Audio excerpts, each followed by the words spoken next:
L'Évangile de la vie du Saint-Pape Jean-Paul II, suite, chapitre 4, c'est à moi que vous l'avez fait, pour une nouvelle culture de la vie humaine. Citation. Vous êtes le peuple qui appartient à Dieu, chargé d'annoncer ses merveilles. Première lettre de Pierre, chapitre 2, verset 9.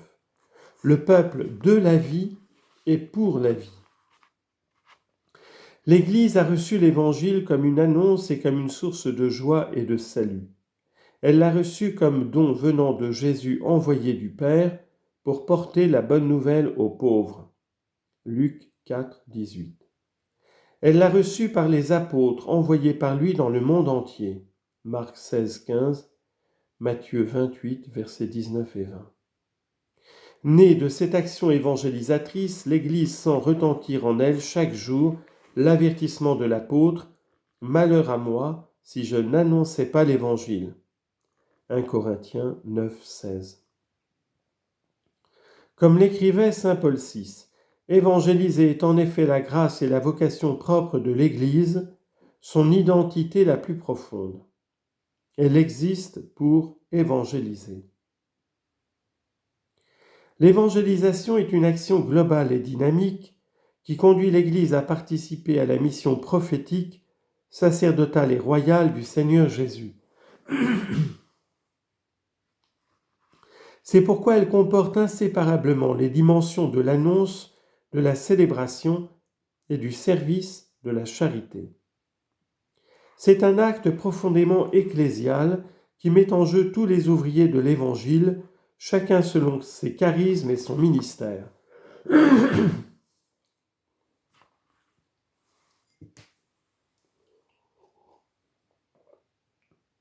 Ainsi en est-il aussi pour l'annonce de l'Évangile de la vie, partie intégrante de l'Évangile qui est Jésus-Christ. Nous sommes les serviteurs de cet Évangile, soutenus par la conscience de l'avoir reçu en don et d'être envoyés pour le proclamer à toute l'humanité jusqu'aux extrémités de la terre. Acte 1:8. C'est pourquoi nous entretenons humblement et avec gratitude ce sentiment d'être le peuple de la vie et pour la vie. C'est ainsi que nous nous présentons devant tous.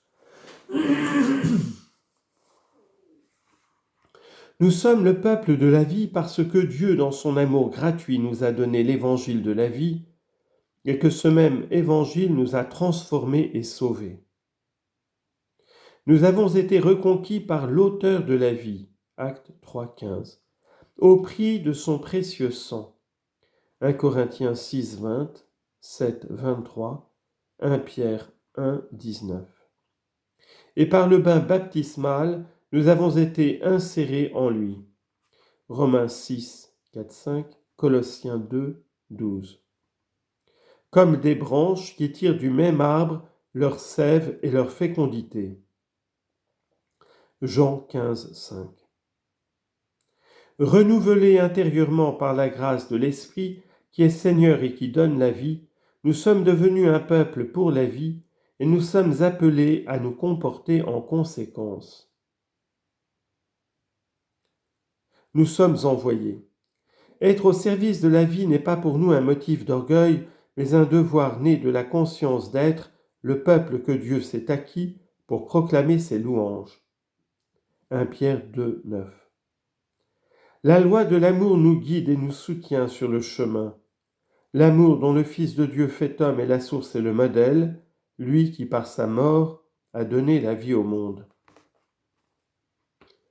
Nous sommes envoyés comme peuple, chacun au service de la vie. L'engagement au service de la vie concerne tout un chacun. C'est une responsabilité proprement ecclésiale qui exige l'action concertée et généreuse de tous les membres et de tous les organismes de la communauté chrétienne.